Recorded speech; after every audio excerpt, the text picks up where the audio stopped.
everyone. Thank you so much for being here tonight. My name is Ellen. I'm the co-executive director at Hollywood Fringe.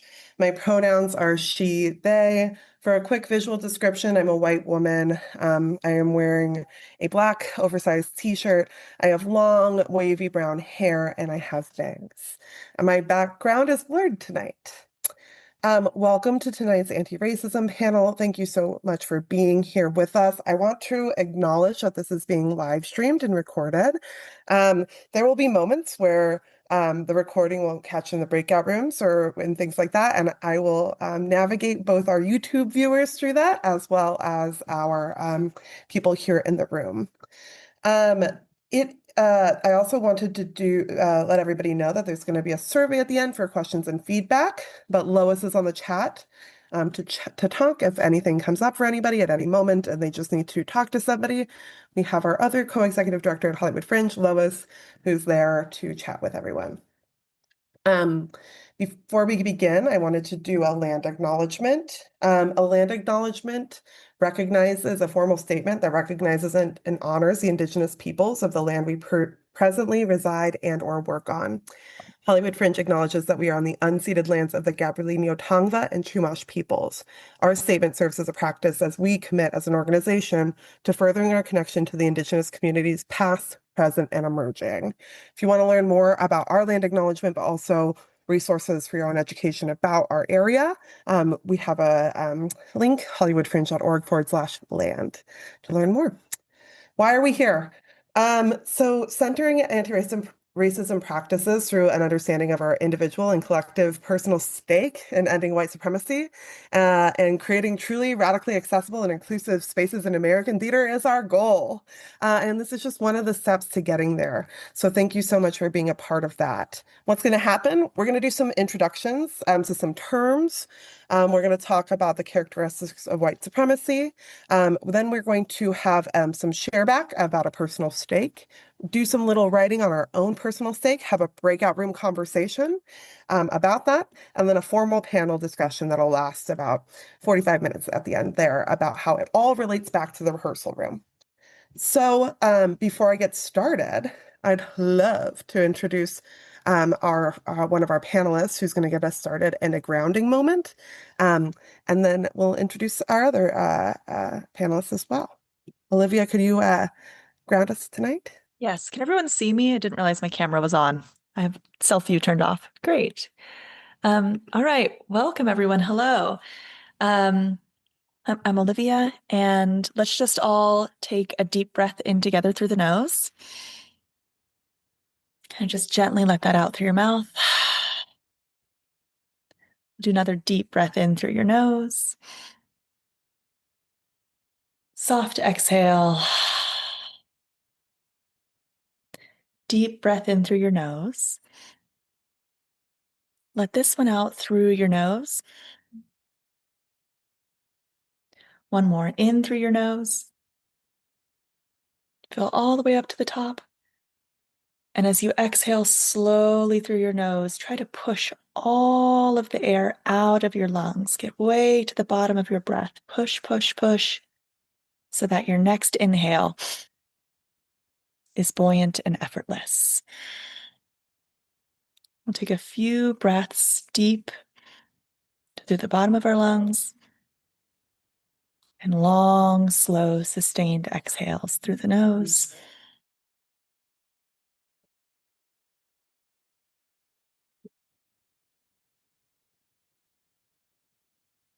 On your next inhale, try to originate your breath from just below your navel. Feel your belly balloon as you inhale, fill this cavity. Exhale, feel it soften. Now try to increase the awareness of your breath so that you're expanding behind your low belly and your back. Feel this expansion here at the bottom of your breathing cavity. And release. We'll do that again. Base of your belly expands, and now your side ribs, your low back, and gentle contraction as you breathe out. Again, in through your low belly, back, side ribs, and now maybe your chest expands.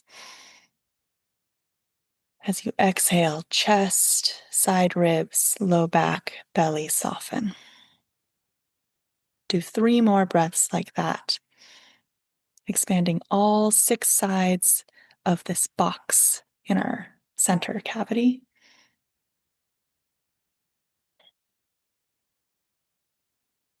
This in yoga practice is called a Dirga pranayama. This is a 360-degree breath. It's good for stabilizing your digestion and creating a sense of safety. 2 more breaths just on your own.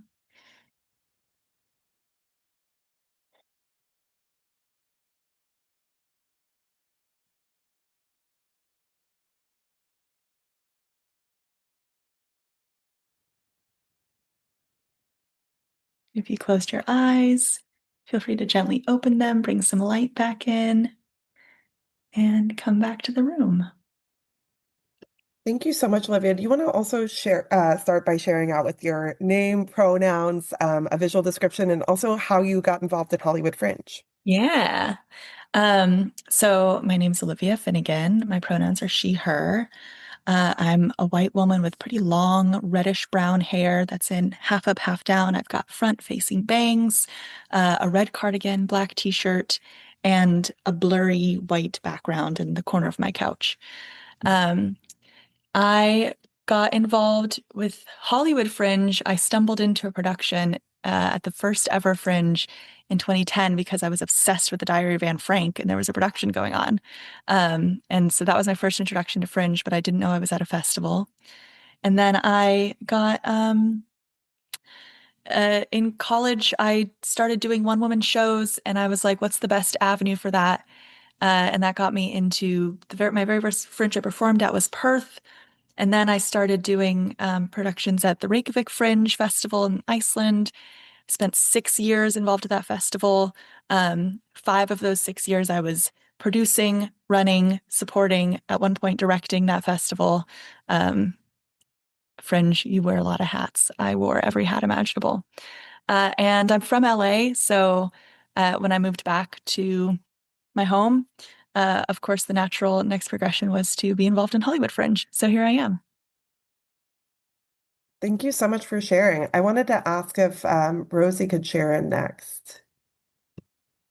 Yes. Hi, my name is Rosie Glenn Lambert. I use she, her pronouns. I am a white woman with usually shoulder length hair, but it's back in a clip right now, so it's right above my ears.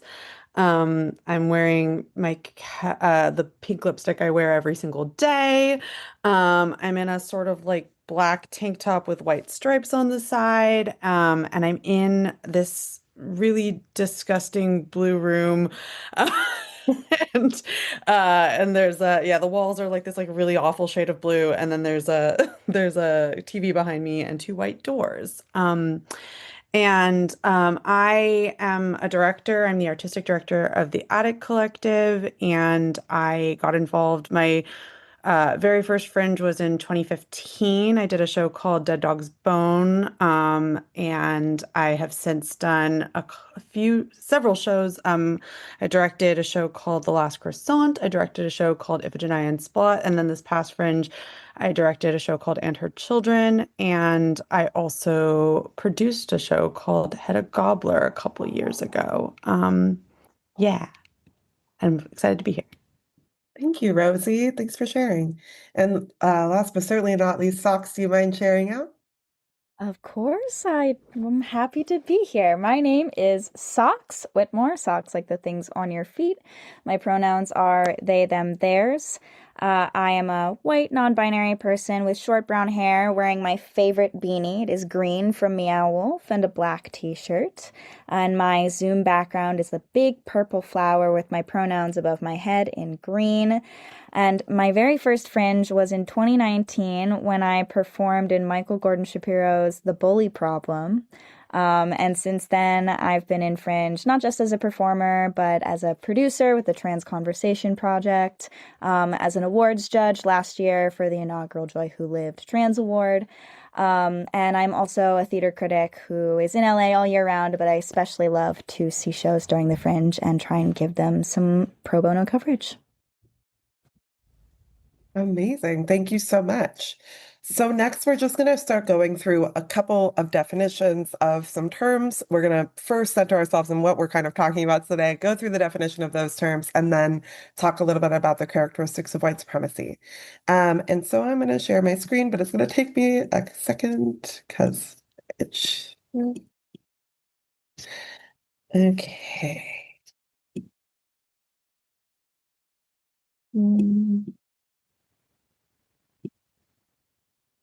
Sorry, I had to open it in a new tab. Now it's working. All right. We are here. Some questions we'll address in the coming moments is why are we centering white folks in this conversation, which I know is probably a burning question for a lot of people here. What is white supremacy? What is anti-racism? What is my role in ending white supremacy? And what does this have to do with theater? I also wanted to ground this in saying that our code of conduct applies in all Hollywood Fringe spaces. And if you have been a part of our Hollywood Fringe events, you've heard our spiel there. But we're going to drop it in the chat. And what I really wanted to remind people is that it's a great resource for sharing with your cast the kind of ethos that is expected to participate at Hollywood Fringe. In our code of conduct, we don't only have rules about what you can and cannot do, but also an ethos that we all hope to share in this space. But to center ourselves in today's conversation, we wanted to go through some community agreements, and I would love if our panelists could popcorn themselves reading one bullet point area at a time. I know that some have sub-bullet points. That's part of that same bullet point group there, and then pass to the next person. Sure. Our first one is be curious, open, and respectful. Let's call in members, not out. No one knows everything. Together we know a lot. Let people finish their thoughts completely before moving on to the next topic. Use I statements. Can you help me understand blank? I don't understand, and steer clear of I feel. Listen and share space. It is just as important for us to hear out our fellow community members as it is for us to speak up or be seen. We speak in draft in these rooms, meaning we are vulnerable and can ask questions about things we don't know about. This is a learning space. Speak from your own experience, not the I have a friend mindset. Everything said here is to be presented as a learning and reflection opportunity. You do not have to be perfect here. If we want to share information or resources outside of this space, let's ask permission from the speaker before doing so. When in doubt of yourself, feel free to reach out to a staff member via DM.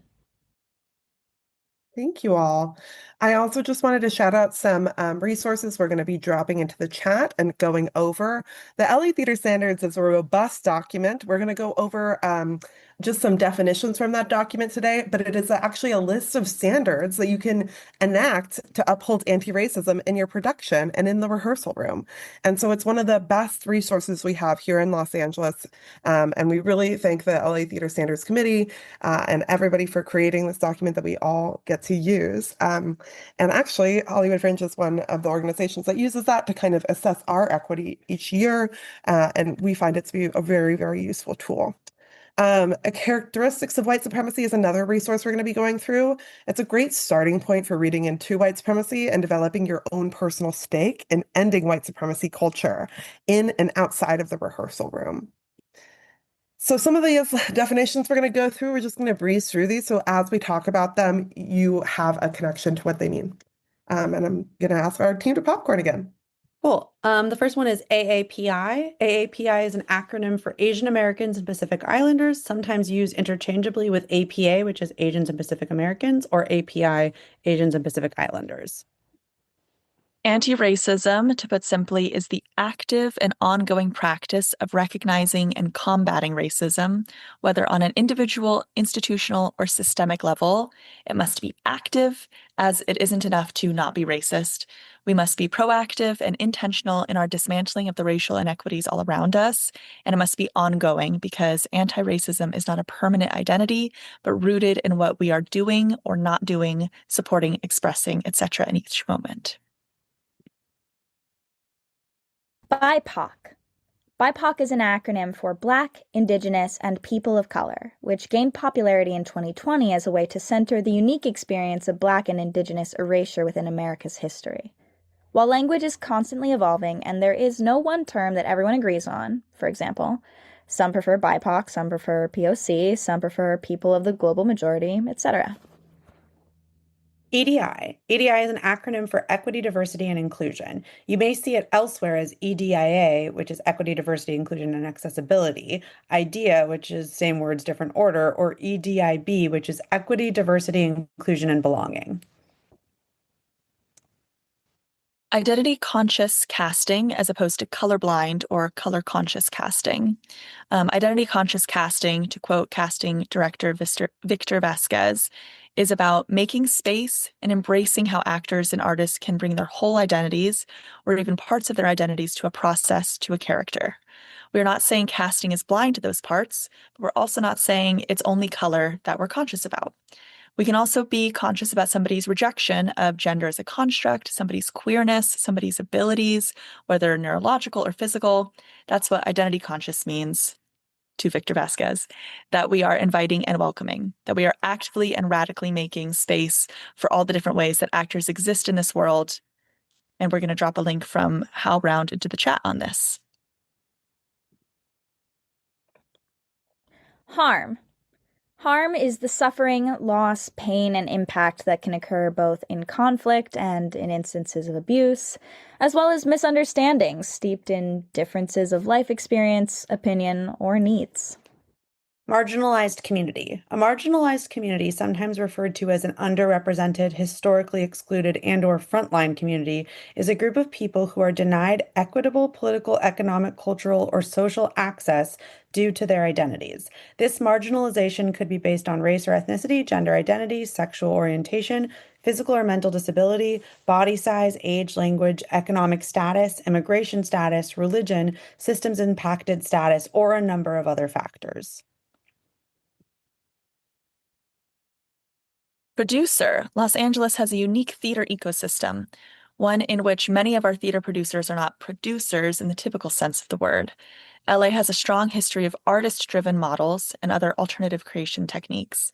At the end of the day, somebody or a team of people selects the project that is ultimately responsible for the success and well-being of the project and the artists. Anywhere in this document we refer to a project's producers, that's who we mean. And in addition to today's conversation. PWI.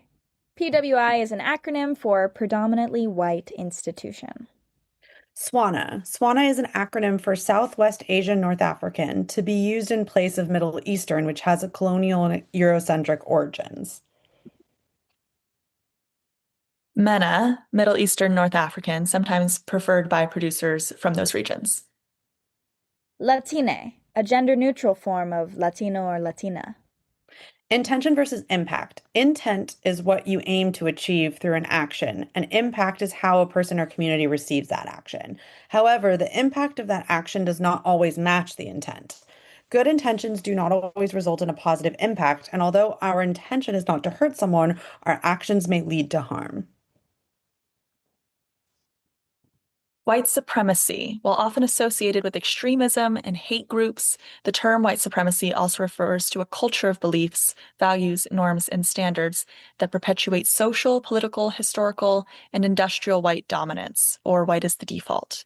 These insidious characteristics of white supremacy culture are often adopted by organizations as norms or standards without ever being actively named or chosen. These include perfectionism, sense of urgency, defensiveness, worship of the written word, paternalism, either-or thinking, and objectivity, to name a few. While this conversation largely addresses these harms, it is critical to acknowledge that instances of violence, harassment, threatening behavior, hypersexualization, fetishization, and use of racial slurs still exist within theatrical institutions. And then we're going to go through a little bit deeper on these characteristics of white supremacy. And we're also going to drop this documentation into the chat. And then we'll continue in the conversation from there.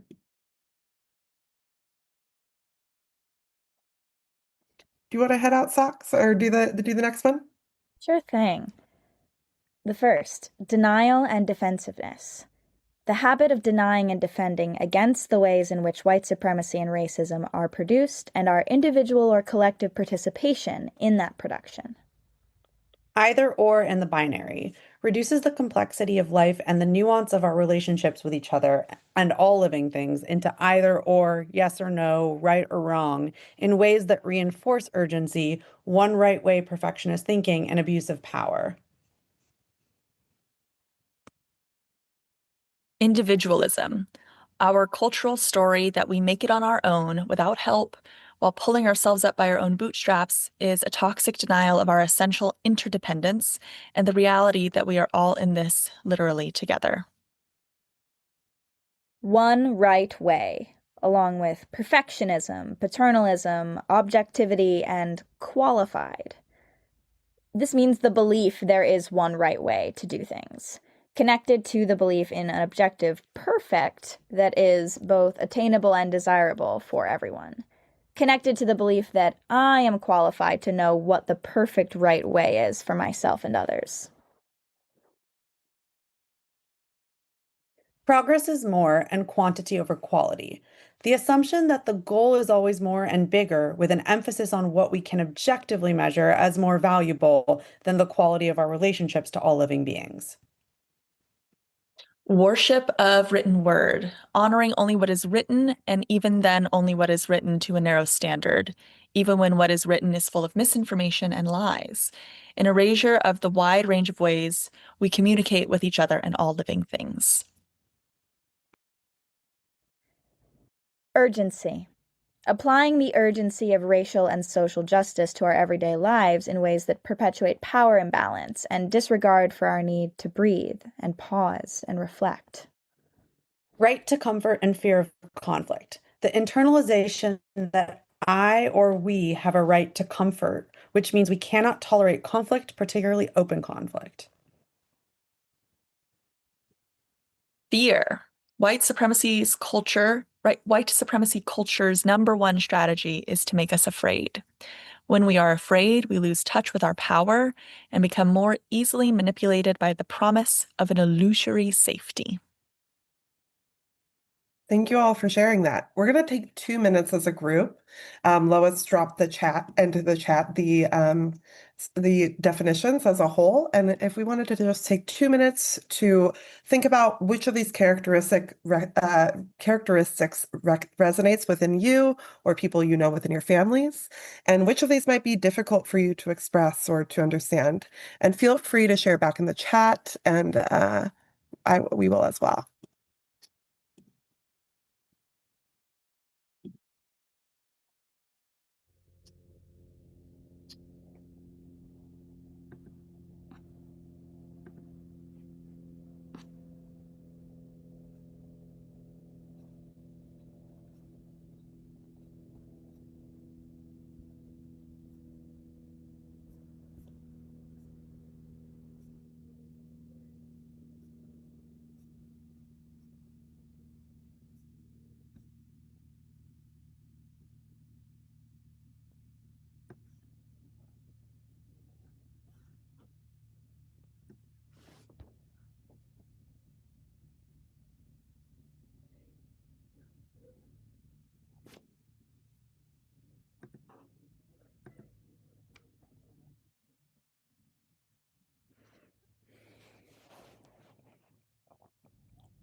Thank you all for sharing in the chat. Please feel free to continue to share there. We're going to continue to hold space and read there, and I'm also going to start to move into our next section.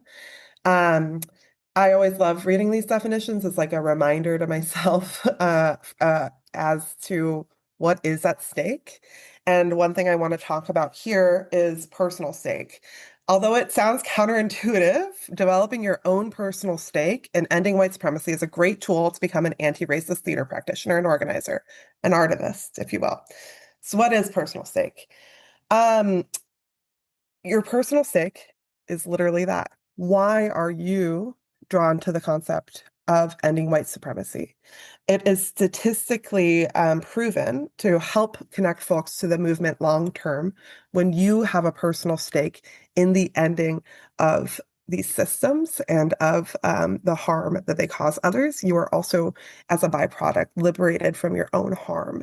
And when you start to think about these institutions and the connections between racism, homophobia, sexism, ableism, you start to really see these kind of roots crumble. Because if we are radical and we are there to liberate those who are most vulnerable of us, we also are liberated in that process. And so I'm going to talk a little bit about my own personal stake in sharing this. And then we're going to take a minute to develop our own personal stakes together. And then I'll talk a little bit more about how that's going to go in a second. But because I was jumping ahead of myself, I'm going to take a deep breath and recenter myself for a second here while I pull up what I'm trying to talk about. Okay, so I am a white woman. I grew up in a very, very poor family. I grew up in a very uh, unstable family. I grew up as a family of divorce, and I also grew up in a family that had a history of abuse. My grandparents on my father's side were very tough people. And we have a history of mental illness as well as chronic illness in our family that has caused some major problems. And as I was growing up and I was seeing myself in this world, um, I started to see the gaps. You know, you start to go to the doctor as a kid and you're not really listened to maybe about chronic pain that is starting up in your body. Um, the sense of urgency or the sense that that we only fix things at the end is so prevalent in white supremacy culture. And as a chronically ill woman, ever since I was a kid in my journey in dealing with my chronic illness, every step of it, I can kind of now parse out and see some of the characteristics of white supremacy and how they disrupted my ability to get care and my family's ability to get care. Um, these systems have always been built to maintain the racist ideology, and that includes a lot of pushing things down, and that also includes perfectionism. And that really, really shows up when it comes to our disabled folks, including some of my family members and then myself as a chronically ill person. You're seen as less than. It is an imperfection. It is not that idealistic human body that people put on a pedestal. And as I started to learn more about that, learn more about misogynoir, learn about the history of Black women and how they have been treated in hospitals, how many Black women die at the hands of doctors every year because they're not being listened to every step of the way. It started to really put it to my brain that this is not just a disabled problem. This is actually a problem of white supremacy as a whole. And as we come here together as storytellers, I think it's so important that we all learn that we all have probably multiple personal stake points into white supremacy. There are multiple things that we will all gain in dismantling these systems because we are all in some way touched by these systems, whether it's the underfunded art system that we all work under. Where is that money all going? The prison system, ICE, war. When we look at the majority of the Hollywood fringe community being women and non-binary folk, when we look at the disabled community that is very large within Fringe, the queer community that is really large within Fringe, we all have a stake in ending white supremacy, and we all have a reason to continue in this fight, because once when we get free, everybody gets free is always the multiracial space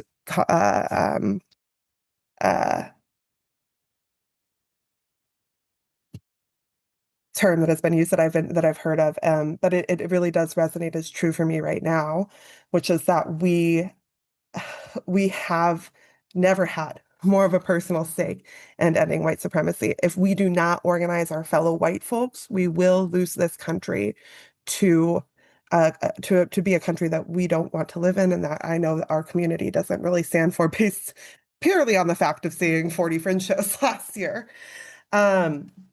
But what I want to come back to is the idea that we can use our personal stake to fuel us when we are down. When you are feeling exhausted and when you're feeling overwhelmed, it's really hard to decide to join an organizing committee, commit to things within your practice. But if we don't commit to these small things within our practice and commit to these small organizing ways of disrupting the systems within our own jobs and hobbies that we are doing, then we are failing our communities. So in conclusion, my personal stake for me at this moment is that I look forward to a time when people are listened to in hospitals, when hospitals are places of safety, where people are going and being checked for things early in processes and people are listened to. When women come in with problems, they're listened to about their pain levels. There's research done into women's bodies. That would be beautiful. Where our trans community would have the healthcare needed to feel safe and to feel 100% themselves. And I know that my biggest reward would be that there would be no more intentional harm to communities through these systems that are supposed to keep us safe, like our hospital systems that so often are places of harm for people. And so for me, that's what I'm bringing into this year, as that energy. But there's many other reasons to have a personal stake. And I'd love if people could take just 5 minutes to develop their own personal stake and create your own relationship to how you're going to dismantle white supremacy. So what comes up for you? Is it the systems that you have impacted you? Is it noticing things within your own communities? Is it something more personal for you? Is it connected to your family? Is it something that's connected to community members you might be close to? How do we hold our personal stake with what's at stake for others? And that's why we get into some cultural messaging about being a savior, a hero, or a rescuer. And when have we maybe thought of ourselves in that role? And how can we remove ourselves in that role while also always trying to move the arc towards justice a little bit further each day? So we're going to take 5 minutes to reflect on that fact. And then in 5 minutes after that, there will be a little breakout room where we'll put folks in small groups. If you'd like to share at that moment, that's your time to share in groups. And people in our Zoom room will stay together. People who are on YouTube, I mean, the Zoom room, they'll go into little breakout rooms. And in the Zoom room, I'll stay with another little set of writing prompts that you can work on. And so 5 minutes to write about this. We'll break into the next groups. And yeah, thank you all.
All right. Welcome back, everyone. Thank you for taking 5 minutes to ride upon this. I'm now going to open up some breakout rooms, and you'll go into those breakout rooms and just discuss what came up for you in writing that. Maybe if there's something that came up earlier in the characteristics of white supremacy that you have been meditating on, it'll just be an open space. I'm going to give everyone 7 minutes because we have a little bit extra time, 7 minutes, and I'll give you a countdown in the chat. See you all soon.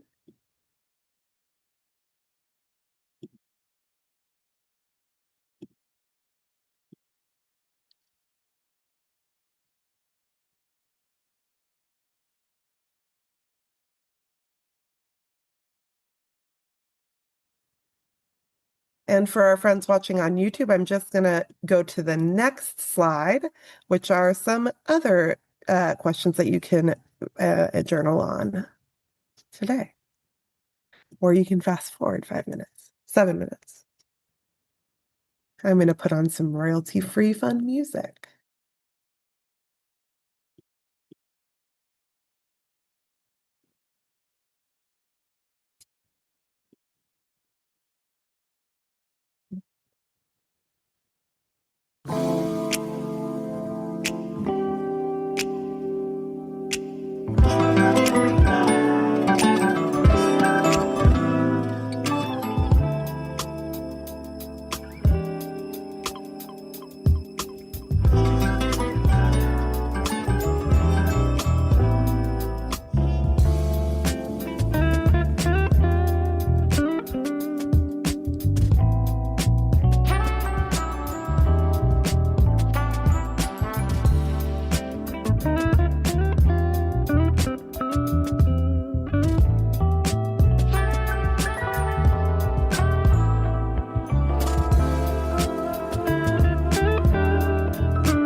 Welcome back, everyone. Welcome back.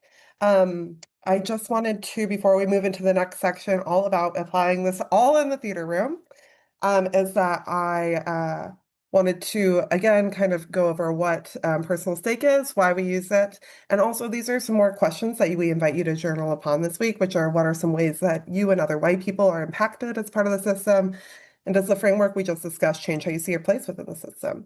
Um, so personal stake, it was a super foreign concept for me when I first was introduced to it. And I was first introduced to it through the organizing group White People for Black Lives. When was I was part of their organizing group. And actually, the reason that this panel came to be, and we're going back to that topic of why are we talking about this as white people, is that we began a lot of our conversations here at Hollywood Fringe, putting our BIPOC folks on panels about anti-racism and having them share back within our community to make things better. And often those conversations led to them being harmed, to them having to over-explain or to take up space that they didn't feel comfortable taking space in because it was a quite contentious topic at the time. And I think through that lens of us doing the work as a community, we have developed a community ethos around anti-racism. We have completely changed how we go through our spaces. It's really changed how Hollywood Fringe is kind of run. And part of that was the responsibility of the white folks within our community and taking up the anti-racism practice as a part of their responsibility to the Fringe community as well.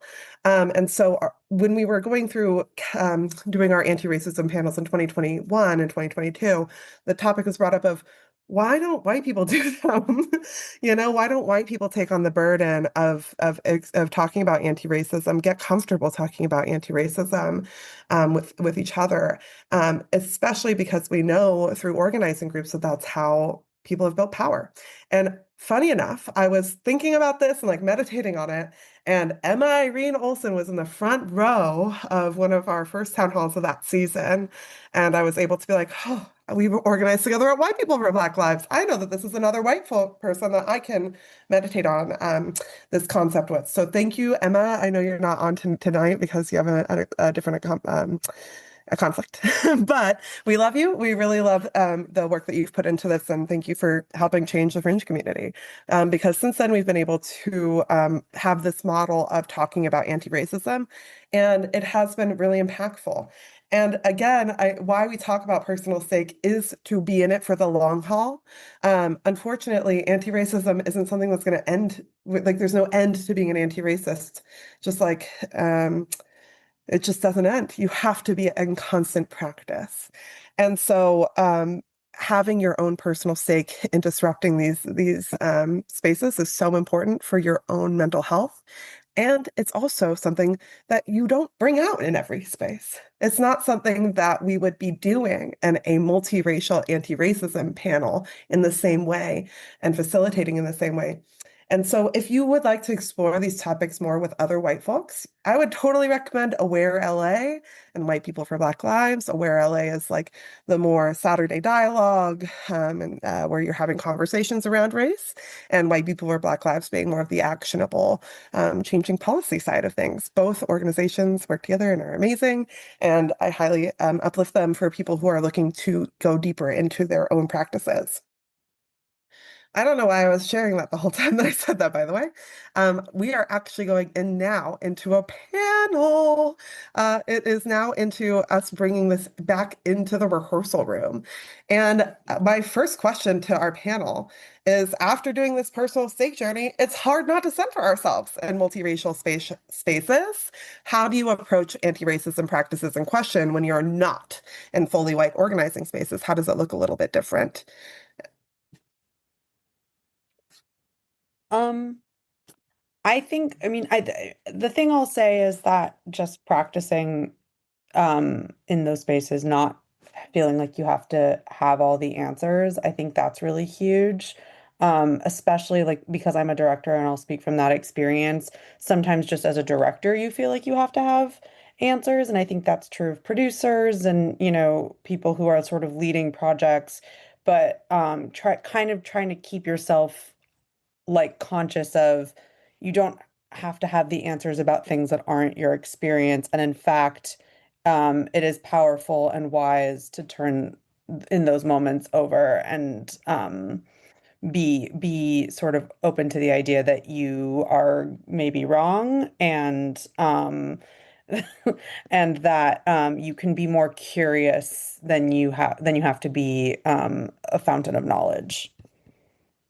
I'm reminded of that billboard in LA with the two twin girls back to back that say, maybe the other person's right. Do you know what I'm talking about? No? Ellen's nodding her head. Okay, yeah. I know what you're talking about. And yeah, kind of. Yeah. Do you want to explain it a little bit more for people who don't have that visual in their head? It's just, well, it was just inspired by what Rosie said in terms of like turning to the expertise in the room and like listening and, you know, accepting that perhaps maybe your first instinct or first reaction is not correct or is not, you know, the right one. But it's this there's billboards, all these like pass it on billboards. Jamie Lynn Curtis is on one. They're all over LA. And there's one where it's these two like twin girls. They remind me of the sister Tia and Tamara girls in like their heyday. Probably 8 years old, back to back, looking at each other kind of playfully. And it says, maybe the other person is right. Kindness, pass it on.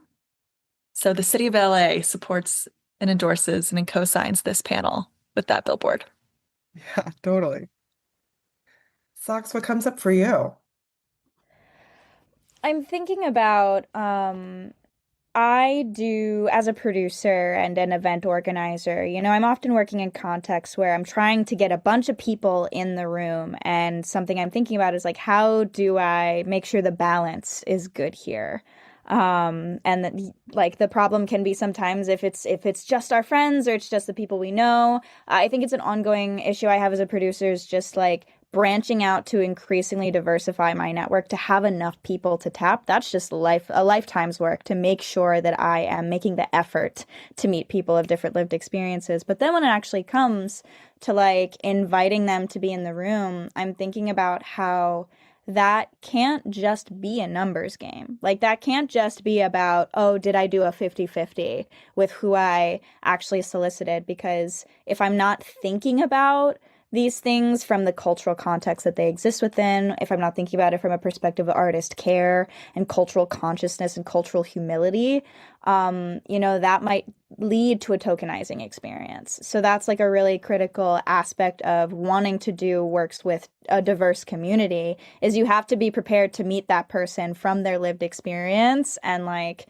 you might make mistakes and need to be humble about it and not take it personally and things like that. And it's not uncommon for me to get some pushback from people in the community who will be like, why isn't this more diverse than it is? That happens to me a lot. I think that there may be other people that it's pretty common. I feel like when you are, especially when you're like new to producing work or casting, and people are like, why is this an all white cast? Or like, why aren't there enough people from this voice in the room? And that's a real, it's difficult to navigate because that is real, and that there is a need to continually push these representative barriers. We always want to be doing better than we're doing. And how do you make sure that you don't come from a place of feeling personally attacked by that, understanding that like that question isn't necessarily about you having a moral failing. You still have to put in the effort. You still have to try. But you're not morally failing for not having immediately gotten it right out the gate, and making sure you're navigating that, like, yes, that's a real concern, and that's a real question and worth acknowledging. And also, like, it's not about me protecting my pride right now. Yeah, Rosie, I saw that you had your something to say. Oh no, I wanted to transition this because this is a perfect segue into conscious casting and about bringing anti-racism into your casting practices, because it's 100% right to that Hollywood fringe productions are going to vary in their diversity, and also Hollywood fringe productions have a really unique lens of most of them being friends putting on things together. And one thing that was brought up in one of these sessions a long time ago, somebody was like, wow, I just need more diverse friends. And the truth is, Yeah, maybe you do, you know? One thing that is a big part of opening up these and widening these nets is making sure that you are in this beginning of your production process is being extremely wide with your nets. And if it is a paid opportunity, being extremely conscious of how you're spreading the joy when that door gets opened for you.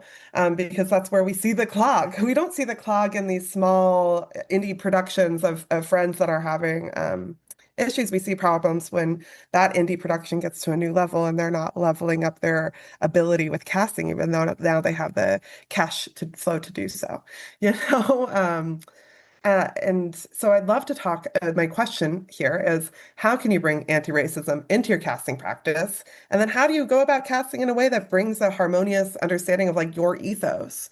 Is there anything that you do within that casting process to bring anti-racism into every aspect of your theatrical project? Mm-hmm. Yeah, go ahead. I mean, okay, I have a couple thoughts on this specific to Fringe. I mean, I think first of all, I think that when you rush, um, in general, you tend to default to what you know, and that can often lead to this thing of, who are my friends, and maybe my friends are not the most diverse community. So as much as possible, right? Like we're having this conversation in March. Like I would urge people just to like talk about something actionable. I would urge people to plan ahead enough that you're not just reaching out to your tight network. And I'm saying this as somebody who often works with a lot of the same people, so I am not absolving myself of this. But I think that can be a really huge part of it. I would also challenge that, like, I think that Fringe, this is just like me getting on my soapbox for a second, but like I think Fringe is an opportunity to make amazing theater. I mean it's an opportunity to work out the new thing you're doing, but I think you ought to think of it as I mean, this is like reductive, but like you ought to think of it as real. Like you ought to think of it as a real thing you're doing, and therefore, um, think about budgeting. Like everything is tied together, right? So it's like if you're wanting to bring a more diverse group of people in, people who aren't just your buddies who are going to do it for free or very cheap, um, coming at it from an early on point of like, can I get a little bit of a budget together, even if it's not, we don't have to talk about Broadway money, but I think can I get a budget together to honor people for their time? And am I therefore bringing in people who are not just the same, usual suspects who maybe know me and are going to do me a favor? I think those are two sort of actionable things for people who are in March thinking about their shows in June.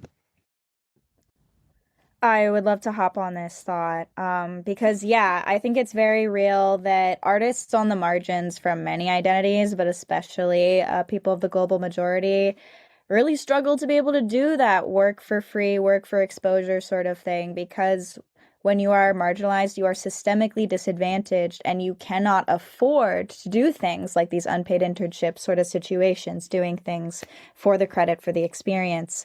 And I definitely see it kind of commonly from a producer, casting director sort of side of like, I said I wanted diverse people. Why didn't they come?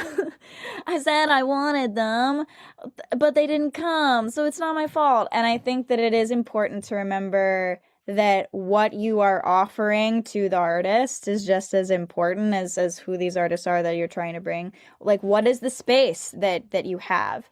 In particular, I think it's just a real thing that marginalized artists, like people of color, will feel safer when they see that there are other people from their community already involved. And like one of the best ways to make sure people of color are going to show up is like making sure your leadership includes people from these communities.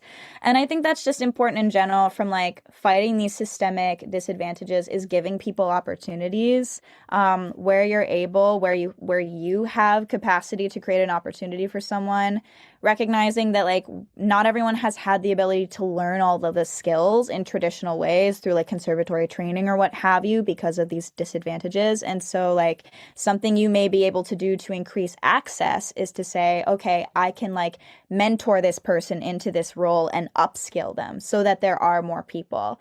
One of the projects that I work on outside of Fringe is I have a trans vocal collective of professional level musicians that are all gender expansive.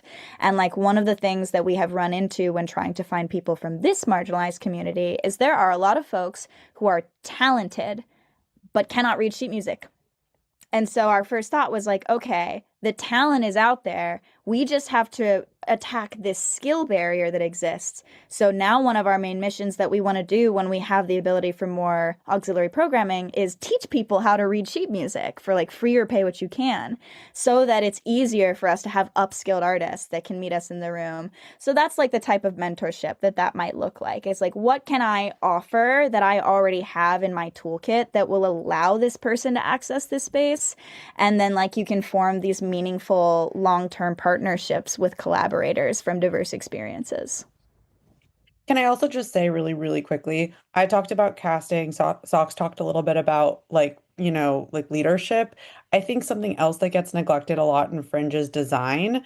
And that's like, first of all, you should just be hiring designers because you should be hiring designers. But second of all, like hiring diverse designers is also like a really important and essential way that you get different perspectives into the like actual creation and implementation of the thing you're making. So I just want to shout that out too. It's March. There's so many really great designers of all different backgrounds who are working in the city who would be very excited to get thrown into your project if you have, the funds and the ask and the meaningful way of approaching them. Totally, totally. I wanted to ask about how we set the tones and rehearsal spaces to be anti-racist, even if the productions have little to do with social or political change. One thing that I do, less directly anti-racist, but more broadly from an access perspective, is every time that I am selecting singers for a gig with this ensemble I work with, we ask the question, what access needs do you have to be successful in this space? Like, what do you need to have a successful participation in this project? And I think just in general, that mindset of like, what do you need? What can we provide you that will give you the ability to have success in this space?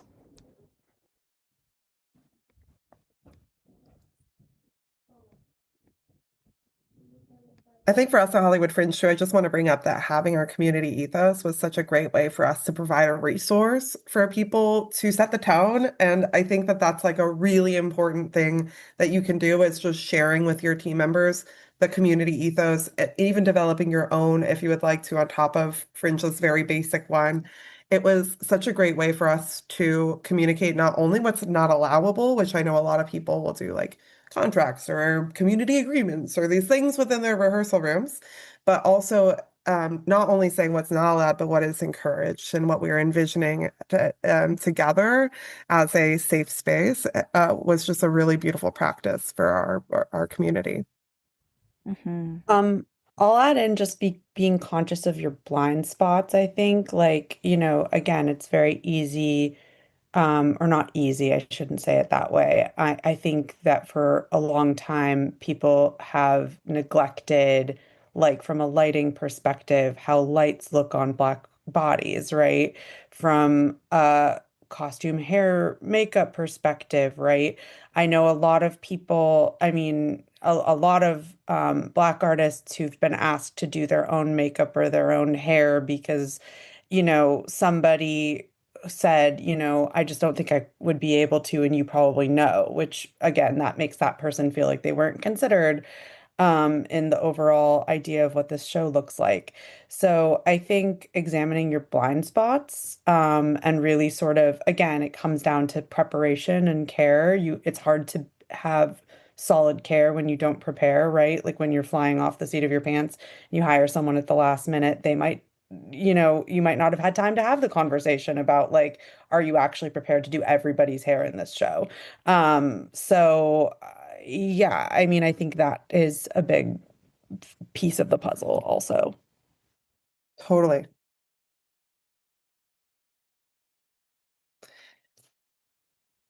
I really do like that that we've brought up so many things already, including lighting, and I think that that was something that was a big point of topic last year was about how the lighting is so important. And when you're in a fringe space, you're operating with like a totally different system. So being really conscious of working and talking about like doing your research before you go into a space is so important. And also, so many of our venues now, have their own sets where they're like, okay, this is how this looks good. And so also trusting both the actor, the tech, and the people to kind of all come together to make sure that there's a fully cohesive piece together. And then additionally, when it comes to booking things for people like hair and makeup, if you book for one, you got to book for all. And that I think that's the rule, period. So if you're going to be hiring hair and makeup artists, they better have a cultural competency or hire multiple within your production. Mhm. Did somebody have something? Could I throw one last Yeah, do it. thought on this? I'm also thinking about anti-punitive, anti-carceral mentality. And so what I mean by that is like really taking into account our humanity when mistakes come up and like not operating from a place of three strikes you're out, from this idea like something I struggle with frequently in this ensemble I work with is like absences. Things come up, people commit to days and then they have an emergency. Their car breaks down. They get sick. They have to take on work that pays them more because they're having a financial crisis. These things happen, and it's so important that like we don't approach these moments punitively from this idea of like there will be these negative consequences if you continue to accumulate mistakes or things like that. This idea like we are human. Human things happen to us and plans change. That's such a big struggle in production is like you plan all of these things logistically and things do go wrong. And again, the ego of it all, like making sure that when those things go wrong, that you're balancing like I don't have a moral failing and also this isn't about my pride. 100%. This is actually perfect into the next question, which is about tools and practices to reduce harm and navigate conflict when it arises within your rehearsal room. Is there anything to speak to in that arena? Socks, I'm getting lots of nods. I gotta ask you first. This is something I do a lot. I have a lot of conversations about this, both in the world of theater and in the other mediums that I'm in around. In particular, this has been coming up in choir spaces for me recently because I'm involved in a number of vocal ensembles. And so the rehearsal room is really a big place where conflict can occur. And yeah, that's been a big topic about like how do we as leadership make sure that there are safe channels to express whatever's going on. So it's like if I'm the leader in the space, I either want to make sure that like I'm conducting myself in a way that means I am trustworthy and safe to come to, and or that there is someone else someone can go to. Because if I'm the problem, because it happens, even if I have the best of intentions, I can make a mistake and someone might not feel super comfortable going directly to me about the mistake I made. And even though I want to be called in, the easiest way for us to get there might be for them to have like a deputy. Sometimes we use that term, but there may be better, like more anti-carceral language for like, a person that you choose from the community, self-nominate or community nominated, who can be that point of contact between leadership and the rest of the company, so that there's always a safe way to let someone know when something's going on. And then making sure that there's really going to be accountability from there, because it is all too common where it's like, okay, we got your report and, we'll talk about it. And sometimes like nothing comes from that. It feels like time goes by endlessly. Really communicating is so important.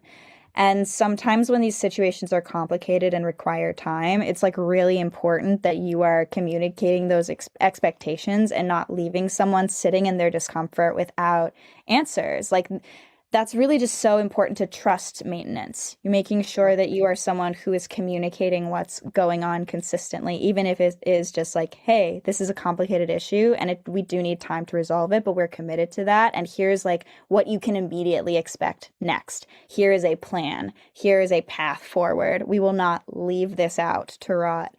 And accountability is especially difficult to talk about when it comes to removing someone from a space. This is a really, really big topic. Is like, when have you reached the point where resolution is truly not possible? Because I think all too often I either see places that just go like, we don't have a responsibility to resolve this, and like it's up to you to decide if you just don't want to be here anymore. Or yeah, or it's like then it feels like they have to choose which person to kick out. And so I'm very much personally, I'm really for restorative justice, this idea that we really have to give people the opportunity to learn, to call them in, to ask them to do better. And sometimes we may need to take breaks and say, hey, we're going to ask you to step away for a few weeks. Here's the expectation of what change we're looking for in that time. And here is the route back into the community. But we don't want to create this common system where harm that may be unintentional or may be resolvable through education and a buy and repair process. We don't want to allow these first off instances of harm to result in immediate rejection, because that's how we lose allies from spaces. Is sometimes people make mistakes because they truly didn't know better. And there's no other way to get them to this side of the fence than to give them the chance to try again. And just to let the fringe community know, when you're navigating this in fringe spaces, you're not alone. The fringe staff does work on our conduct cases with you, and so if you have a conflict, immediately reach out to us, because we are such a good sounding board. We don't have to get physically involved in order to, or like the person doesn't even need to know on your team, but we're good sounding boards. And then additionally, we have conflict resolution management for when things escalate to a point where we have to step in. And so please reach out to us. And I saw Olivia unmuted, and so I want to give you a chance to speak. Yeah, I just really loved everything that Sock said, and I wanted to kind of support that. And also, I've been in a situation in a space where I had to face a decision. Like there was someone who it wasn't working. It wasn't working. And I only had the tools that I had at the time in 2022 to like deal with this conflict. And if I could do things differently now, I absolutely would. But I wanted to harken back to one of our little slide bits about being the savior. I think that that's like part of the white supremacy culture. And also, I mean, I'm sure a lot of folks on this call can relate with like being in a place of like, oh, I'm responsible for this. This is my thing to fix, right? On like a super macro level or super micro level, and also macro, because that's part of white culture. But it could also be the houses we were raised in, the order that we were born, if you're like the oldest daughter, or etc. There's lots of reasons why one might feel responsible for saving situation and saving a person from a situation. And I think it's very thank you, Ellen, for calling out that you're not doing it alone, right? We are free of the hyper individualism, at least a little bit in this space, which I think is really valuable. And we've said some version of this in all these panel responses, but space, creating space for yourself, for the situation, not this urgency to fix it, solve it right now so we can keep the train on the tracks, goes really far, and I think goes far in everything, and also grace for yourself and whatever conflict you might be in, because we're just humans walking around trying to make it through. Remembering that it's just a stupid theater play is so helpful, because people like put it like on this pedestal, and I'm like, it's a stupid theater play. You're like, at the end of the day, and even when it's the most important political work, at the end of the day, it's a theater play. I have a little sign on my desk that says, ultimately, it's not that serious. Take a breath. And totally, it's a good daily mantra. And because, you know, you can't change the world when you're not changing yourself. Yeah. I have Very two really like short, like just like again, like little practical things that I think. First of all, I don't like to promise people safe spaces. I promise them brave spaces. And the difference between those two things for me and how I define that is a safe space is like no matter what, you will be taken care of in this room.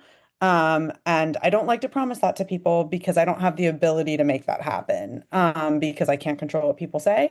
And I can't control what people come in with. And I think that that comes from a really people do that because they wish for that to be the case, but you really can't make that happen.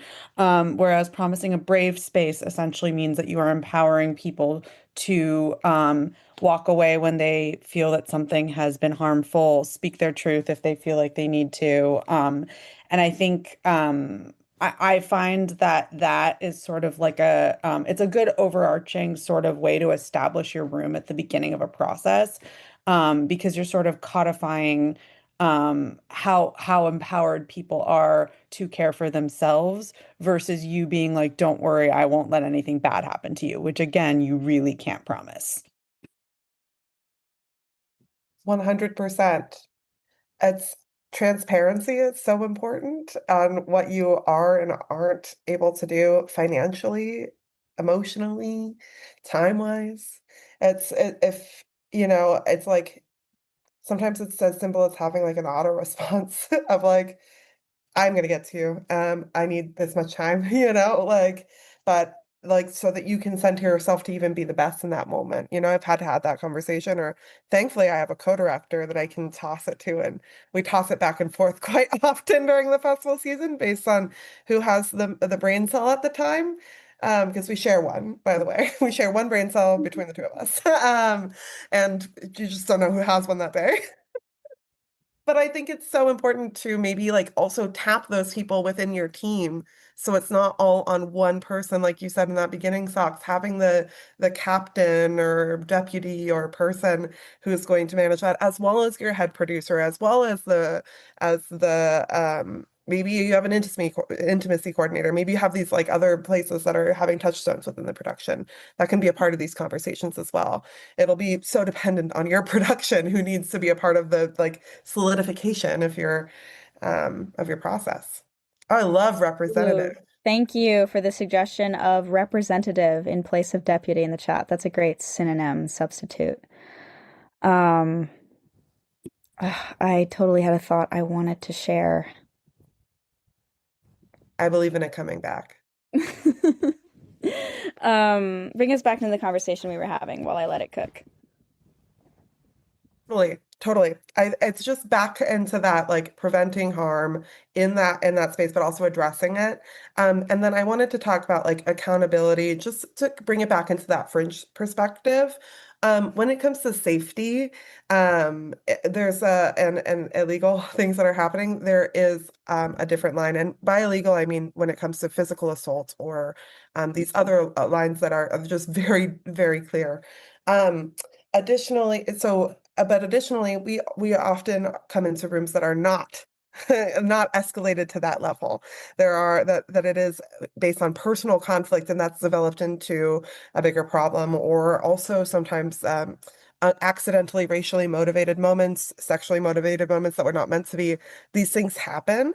And I think one of the biggest things that we've seen in our many years of going into these rooms is that the rooms that resolve are the rooms that take a breath and realize that they might be the problem sometimes.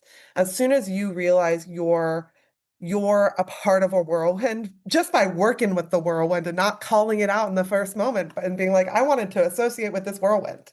You decided to associate with that whirlwind. And even sometimes that's the acknowledgement you have to give to yourself. And I have had a very imperfect journey, you know, addressing so much of these rooms. And now I feel very confident going into conflict now, navigation, because I've made so many mistakes in my, you know, many years of living. And so I think that it's while you are going on these journeys, it's about being open to the fact that anybody at any time can be making a mistake. And if you are thinking through every situation that critically, the harm will be minimized because you're taking such care for every person involved, even in a situation where it might be very high stress. Also, to add on to this subject, getting just comfortable with the idea that you will make mistakes and like just taking accountability as a practice. Like it really does get easier the more you practice doing it. So the sooner you can shed that ego and just be like, yeah, whoops, I made a mistake. Wow, that had an impact. I'm sorry. And just being able to move through that really fluidly and being comfortable with, wow, yeah, I just made a mistake. I'm going to immediately do the work that needs doing to fix it because that's like, I don't know, that's how I personally get as the sense of internal peace is knowing I'm doing what I'm supposed to be doing about it, which is what will make things okay. I got my thought back from earlier, which is that I wanted to talk a little bit about collectivity and this idea that like, a truly flat hierarchy is very difficult to achieve, but I think that what really does work well is honoring that everyone in a collective has different strengths, and that it's not necessary for like one or a very small cohort of people to have this concentrated level of responsibility and control at the top because it can be it's been so much better to shift, especially in this vocal collective space where I work, is previously I was a co-founder. I was doing a lot of the stuff with like the social media and the communications and event planning and all of these things. And it's a lot. And part of like releasing individualist culture is getting comfortable with the idea that like I don't have to be the person to do all of those things. And actually, it's so much better if like everyone is given a little bit of responsibility that I can count on them for, and that like I think especially in an era, I don't say post-COVID because there is no post, but you know we are in a pandemic onset era. We are living in a world where many people's abilities and health have changed radically in the past few years, and people get sick a lot more often now. People's batteries are smaller. They're more likely to have emergencies. I've felt the shift in the landscape with this really concretely. And I think that another way we can both like take care of our mental well-beings, but also like look at systems more for longevity and sustainability than this like impossible standard of like, well, we just have to make as much as possible, as fast as possible forever. But really looking about it like, okay, and if I need to step away, you know, who are the like three people who I can have take little bits of things off my plate? Who is going to help me shoulder the load when I need to take a break? Because that's also part of like countering white supremacist culture. We are all human. We are meant to take breaks. We are meant to need support from one another. So how do we like shift the way we look at the way we run our teams?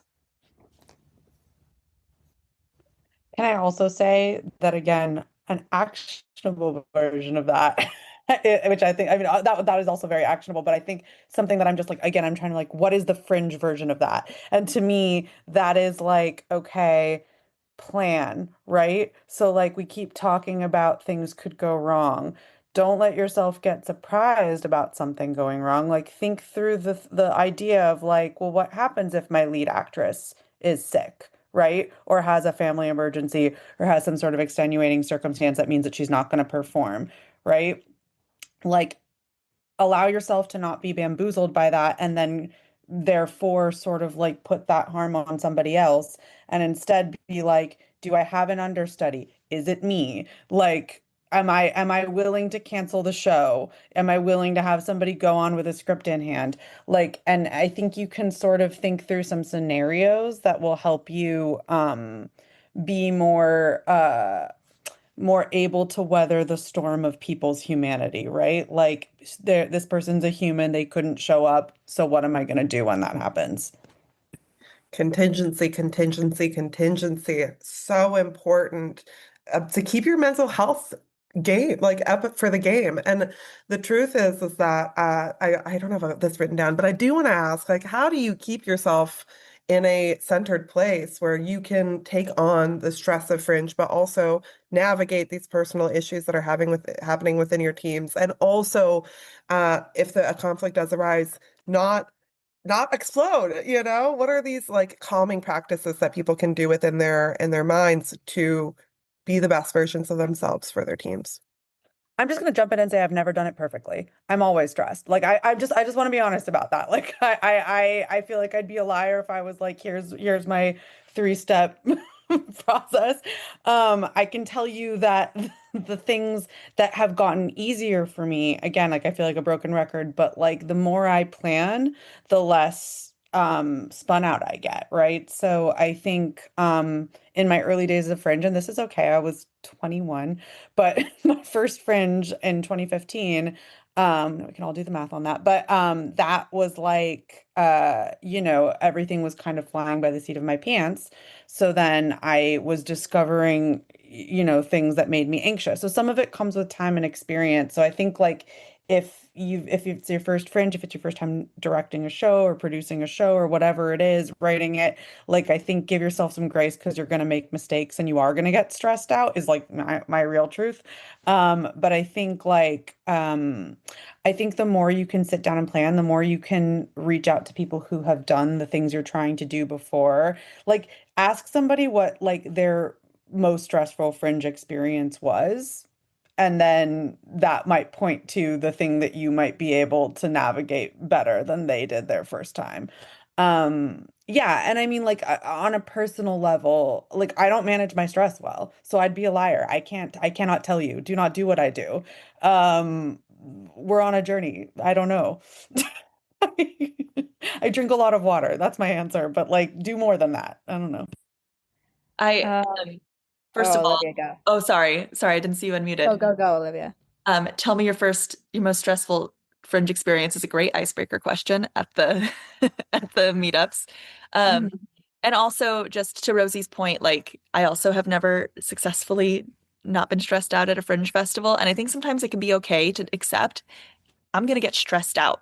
I'm going to get stressed out and I'm going to let myself feel stressed out or like sad or angry if something happens or really excited and nervous. And like it can be really powerful to name what you're feeling and let yourself feel it instead of being like, I'm so stressed out and that's going to be bad. That's going to make things bad and worse and I'm going to ruin it. And like that's like that, that pressure that we can really put on ourselves to be perfect. When in reality, if you can show up and think, you know what, I'm going to be stressed for the month of June. And and then after that, I'm probably going to be sad because the month of June is over. And you can just be in that moment and let yourself feel the stress, feel the sad, and then move past it. That way it's not this like, thing that's lingering and this albatross that you want to avoid for the next year. Mm. Hmm. What I wanted to add is I really care about how stressed my team is. That's something that I feel like I hold a lot of responsibility for when I'm in a leadership position, like a producer. And as much as possible, I really try to prevent any trickle down stress. What can I do to prevent as much of this from reaching my collaborators in the first place? So one is over communicate. Like truly say everything so explicitly. Don't make assumptions about what people already know about how Fringe works, about when they're supposed to be where. Put it all out really explicitly, color code it, and send it at least 3 times. And ask them, is email the best way to reach you? Will you be reading this email? Do I need to text you when I send you an email? Like, the more energy you're able to invest in really building a communication system that you know will be effective for everyone involved, the more miscommunications you avoid.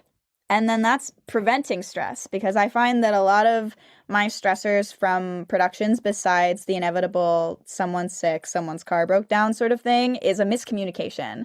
Someone didn't know rehearsal was tonight, and I just asked them what their ETA was, and they're leaving now because they forgot. Things like that. So thinking about like this is also good from like a disability accessibility standpoint and neurodivergent accessibility. Just like over communicate, really don't make assumptions. And as has been said, plan as far ahead as you possibly can. The more time you give yourself so that you're not stuck in that urgent crunch will never feel good. It will always be so bad. And it's really good to give yourself all of the spare room for those emergencies, to just kind of expect that something will go wrong. And I built in at least 2 weeks for that to happen, or whatever that looks like in your case. I have two questions left, and I wanted to name right now that I'm about to ask one more. But if anybody in the chat on the YouTube or in here wants to put it in the chat, a question in the chat, we will answer it after this question that I'm about to ask. Or if you want to wait, you can unmute and ask your question live if that is preferable to you. The question that I have here is, how do you go about challenging folks on their thought processes when they don't align with your goals without derailing the whole process, but especially with those in power over you? How do you have conversations when you are not the empowered person? I always start with questions, no matter what, no matter who I'm talking to either direction. Because I think something we talked about earlier is this thing of like wanting to keep people invested, not wanting to turn people away, right? And I think asking somebody a question will often help them find the thing that is misaligned on their own. And I also think that, you know, if I'm coming from a place of assuming that I'm not the best or the greatest or the most correct or the most knowledgeable about any of this, sometimes maybe I'm wrong, right? So asking a question is the best way for me to get more insight into where they're coming from, and also to help them sort of see what I am getting at. Yeah, I think that's really I think that's my answer. Yeah. I definitely agree with that. Asking questions is good. And generally having a curious mentality. Like, I was wondering, I noticed things like that for your framework. Also, where and how are you having the conversation? Where is it going to be most productive? During rehearsal might not be the right time. And sometimes that's difficult when someone might be like raising a question and you're like, this is not the space for us to unpack that. It's important to both say, like, this is worth unpacking, and this conversation needs to be had and will be had. And also, like, we have to keep rehearsing for all of the reasons, both it's like what's logistically necessary and also what's best emotionally for everyone that's in the space at that time. Where is a message over written communication like email or text going to work versus where does this need to be face to face or voice to voice? What is the environment in which we're having this conversation, and making sure that when there are disagreements or tension, how do we avoid accusatory frameworks, and how do we come from a place that allows for the best intentions to be revealed, to not assume malignant intent? Really shedding that ego as much as possible when it comes to being in spaces with someone who has power over you, because I've talked a lot about what to do when you're in charge, but when you're not in charge, it's a difficult call, because sometimes there are spaces where if you invest your energy, or if you align with other comrades who are in your cohort on a peer level, sometimes you can make actionable change. And if you are able to do that, it oftentimes can be very worth doing. It's also good to know when that change isn't possible, when the institution is not going to be reformed from within. When is it time to leave a space and create your own space that can honor the values? When is it time to split with a space because it does not honor the values that you are aligned with? So these are conversations I try to make sure that I bring up what needs bringing up. I'm currently in a mediation process with an artistic director for an organization that I'm a part of, because I'm very concerned about a lot of things. And I've said everything. I've put it in documentation. I'm going to show up and we'll see. And ultimately, like, the right move might be like, this space and I do not align in our values and the way we conduct ourselves. And it's going to be better for me. I'm going to have more of an impact in the way I want to have an impact if I do this work elsewhere.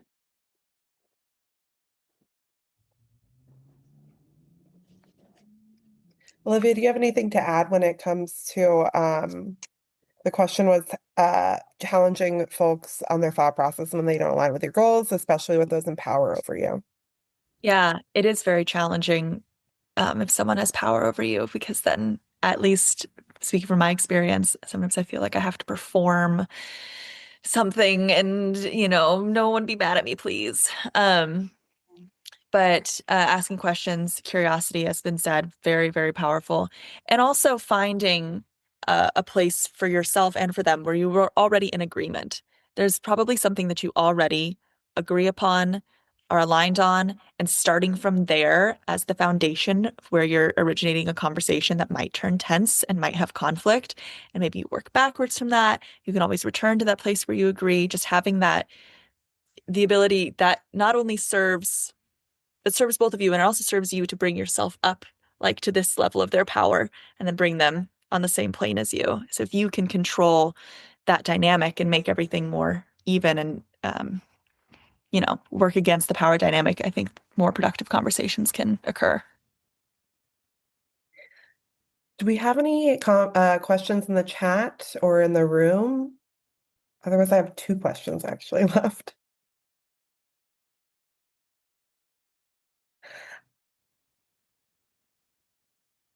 Okay, I have 2 questions and they're kind of related. The first one is, how do you advocate for others when you're on like that same linear level? You're not in leadership, but there's a conflict that's happening regarding somebody else's experience.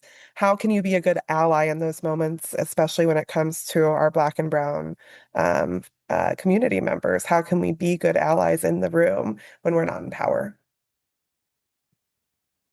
I think a big one is I heard that too, right? Like I feel like when somebody is saying that they felt something or they experienced something a certain way, or even just like that literally happened, saying I heard that too is huge.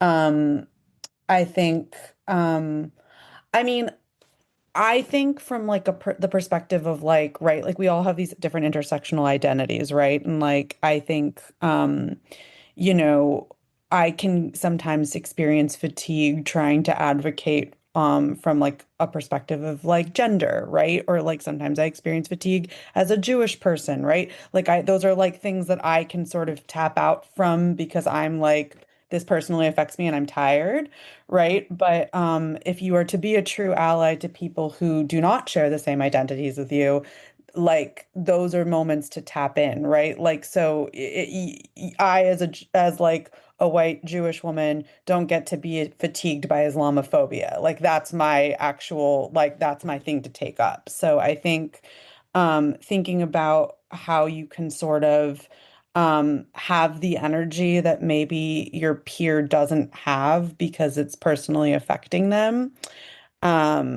that feels really huge. And also, this feels kind of reductive to say, but I think that there's just like when you feel a little thing in your stomach and you feel like it should be said, I think this goes back to fear, which we talked about earlier today, right? That it's like, what if everybody hates this point? What if it's misconstrued? What if blah blah blah? What if it loses me this job?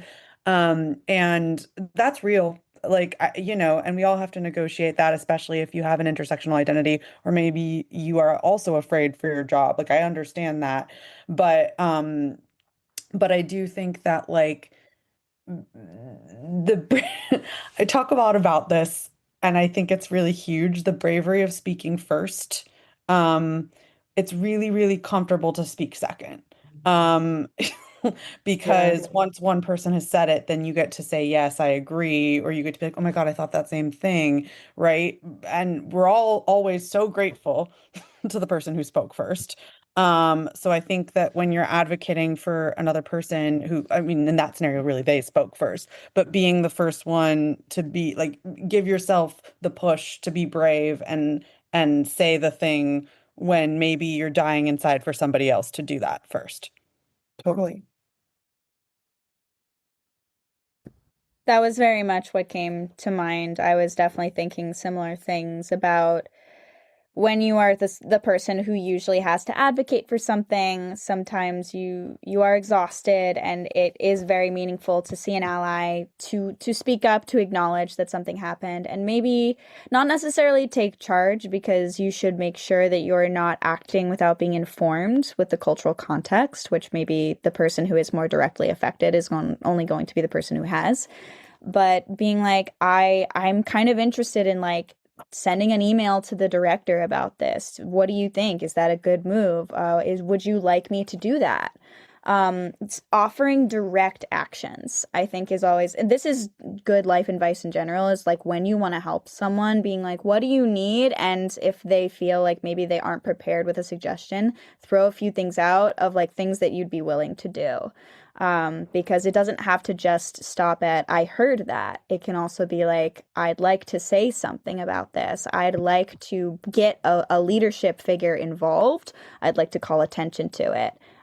Is that something that you think you'd like me to do in collaboration with you? Or I could even do this for you so you don't have to be involved if that's your preference. What do you think? Making sure that agency is a big part of the conversation as well.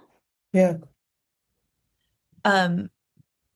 The ability to look at a room and assess who is holding the most power and who potentially is the most vulnerable is also maybe just a great awareness to go into spaces.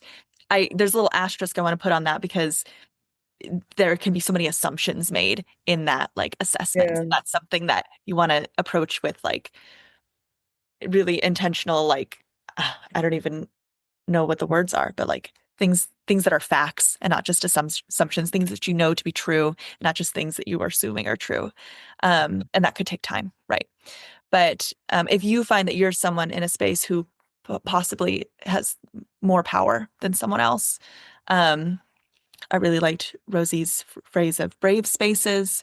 Like if you can, you know, I saw something recently that's reminded me of bravery, which is that if you are someone who benefits from the structure of white supremacy and you really want to dismantle it, you have to be willing to be like the most vulnerable person in the room. You have to be willing to be treated and dismissed and treated like as poorly as you have to be willing to go to accept that for yourself, not accept it, but know that you might disempower the thing that's been boosting you up your whole life without you realizing it. And there's a lot of bravery inherent in that.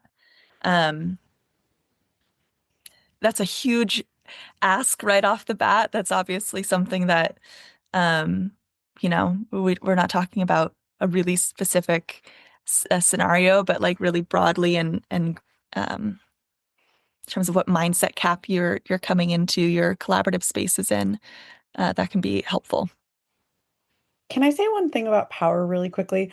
Just because as we're talking about fringe, we've talked a lot about rehearsal spaces, and I just want to layer in that there's all sorts of power structures that exist within like the festival at large. And like, Yeah. I think something to think about as white artists in the Fringe Festival, in addition to how you're showing up in your process, is how you're showing up at like the plunge, which Yeah. is for anyone if this is your first Fringe, that's a bar that a lot of people go to. That's at the Broadwater. That's just one example. But like, how are you showing up at Fringe Central? How are you showing up in like those like Facebook forums, right? Like, I think thinking about because this is a panel about fringe and fringe is not just the art you make independently.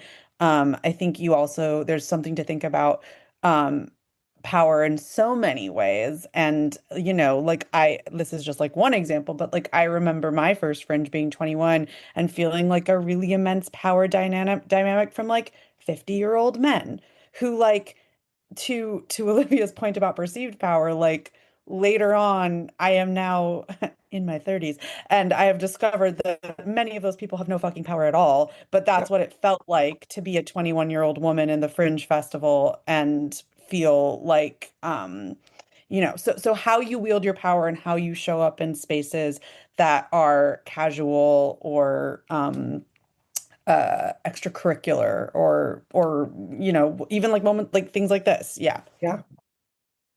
That's so right. And like, it's so right that so many people who have perceived power also have none. And that's why they cling so desperately to what power they do have, is because the truth is that it is an antiquated way of being. The world is changing. I know Rosie and I have seen Fringe change like crazy. It was very different. And I will say that, you know, there's been a lot of change, but what I haven't seen a full change in is that like people have perceived power, especially when it comes to press and when it comes to awards and when it comes to these things. And again, rely on the fringe staff. We're here to navigate any conflicts that arise, but also remember that the majority of our organizations we work with are incredibly grassroots, and that this is everything seems so much more grand than it really is. And when you remember that, it also helps you level the playing field where you can feel comfortable calling these things out, calling things in, calling people in, calling things out, being a part of the culture that we're trying to build here, which is a place for artists where artists feel like they're building their own festival together, which is kind of how Fringe is. Like everybody is building it together piece by piece, and things are very easy to change here because we change it every year. And so if we avoid conflict and we avoid these conversations, that's where we really get into trouble, and that's where we really don't get to make change. So thank you for bringing that up. And remember that we're here for you, but also sometimes it's just easy to remember, oh, like there's no paid press in LA. Like some of these are just blogs. I don't have to be on that blog. I could go to another blog. You could become your own press person. There's so many things. To be registered press, to be fair, you have to have a publication for more than a year. We have rules about our registered press. That doesn't mean you can't start your year out by being non-registered press and doing like that. Many show blogs have started that way, as being non-registered press doing things in LA theater. And then all of a sudden they write a review that all of us go, well, shit, they got that right. And somehow they become part of the larger conversations, you know? So I think it's an empowering thing as well as a kind of an harder thing. Do any of our panelists have any last like remaining thoughts that they want to say? Olivia, I see you leaning towards the, nope, no, you do not. Nobody else? Okay. Lastly, Uh, how do we I was just gonna hop in go here to socks? say, cultural humility is just a term that I'm holding near and dear right now. And, I think that one kindness we can do to ourselves and also for others is it's okay to not know. Yeah.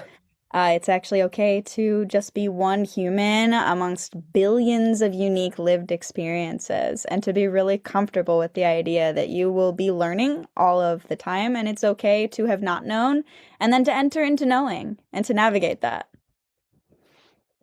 Thank you, socks. That's The end. lovely. Um, my last thing is just if there's anything that we wanted to address about like how we approach these conversations in multiracial spaces, and is there anything that you would add as a layer that we haven't said yet? Because this was done in a more protective space where we can kind of talk and draft and bring up trauma in a way without triggering one another. Mm.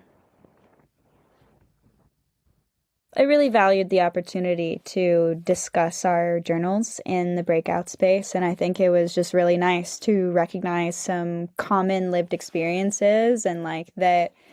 Yeah, we don't always get to have direct conversations about what it's like to be an aspiring ally, to be someone who is on their learning journey, to support another community and to recognize that like we come from places where ignorance was not something we chose. It's something that we have had to crawl our way out of with our own hands. So that was honestly really lovely and affirming to get to have a conversation where I saw those parallels in someone and saw us both on the journey showing up today to do the work. Thank you.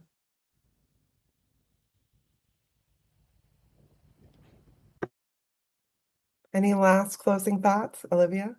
I have found in all things, it is very helpful to assume best intentions.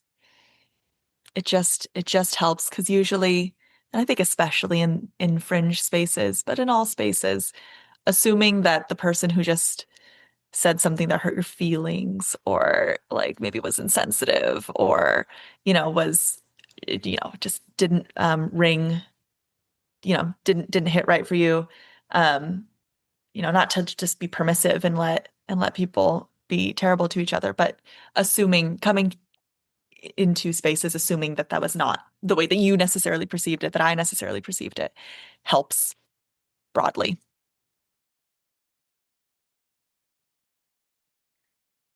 thank you all so much for being here tonight. We're going to close out our panel.